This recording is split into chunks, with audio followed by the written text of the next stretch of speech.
सर्वांना नमस्कार. जय श्री कृष्ण. आपण सर्वप्रथम प्रार्थना म्हणूयात. वसुदेवसुतं देवं कंसचाणूरमर्दनं देवकी परमानन्दं कृष्णौ वन्दे जगद्गुरुं. श्रीकृष्णौ वन्दे जगद्गुरुं. जय श्री कृष्ण. आपण पाहत आहोत अध्याय पहिला म्हणजेच अर्जुन विषाद योग आणि आज आपण पाहणार आहोत श्लोक क्रमांक 35. श्लोक पाहूयात.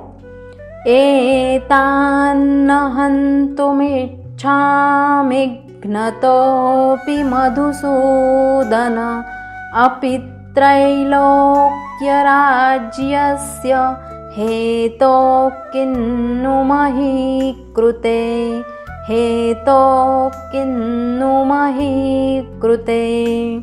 श्लोकाचा अर्थ पाहूयात. एतान म्हणजे हे सर्व, न म्हणजे कधीच नाही, हंतुम म्हणजे ठार मारण्याची, इच्छामी म्हणजे मी इच्छा करतो, घ्नतः म्हणजे मी मारला गेलो, अपि म्हणजे तरी, मधुसूदन म्हणजे मधुदैत्याचा वध करणारे म्हणून मधुसूदन, अपि म्हणजे जरी, त्रैलोक्य म्हणजे तिन्ही लोकांचे, राज्यस्य म्हणजे राज्याच्या, हेतो म्हणजे च्या बदल्यात, किन्नु म्हणजे केवळ काय बोलावयाचे, महीकृते म्हणजे पृथ्वीच्या. आणि श्लोकाचा संपूर्ण अर्थ असा आहे. हे मधुसूदना, हे मला मारण्यास तयार झाले तरी किंवा त्रैलोक्याच्या राज्यासाठीही मी या सर्वांना मारू इच्छित नाही. मग पृथ्वीची काय कथा. या अध्यायात आपण अर्जुनाची भूमिका आणि मनस्थिती समजून घेत आहोत. युद्ध करण्यासाठी पूर्णपणे सज्ज असलेल्या शूरवीर अर्जुनाचे समोर आप्तस्वकीयांना पाहिल्यावर एका क्षणात हृदय परिवर्तन झाले, परंतु तो नैराश्यात बुडाला आहे. नैराश्यात अडकलेले लोक त्यांच्या अवस्थेची पुष्टी करत राहतात, त्यासाठी वाटेल ते तर्क लढवतात.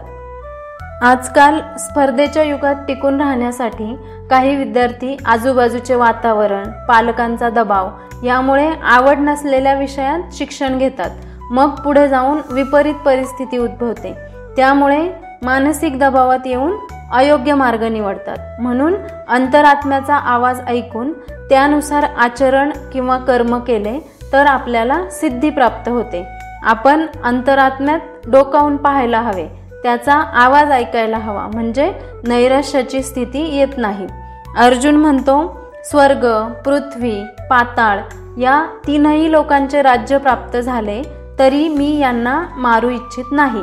मग माझ्या राज्याचे मला काही घेणे नाही.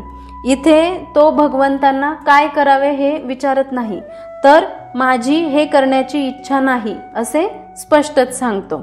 समापन प्रार्थना. योगेशं सच्चिदानन्दौ वासुदेवौ व्रजप्रियं धर्मसंस्थापकौ वीरं कृष्णौ वन्दे जगद्गुरुं. श्रीकृष्णौ वन्दे जगद्गुरुं. श्रीकृष्णार्पणमस्तु. जय श्रीकृष्ण. धन्यवाद.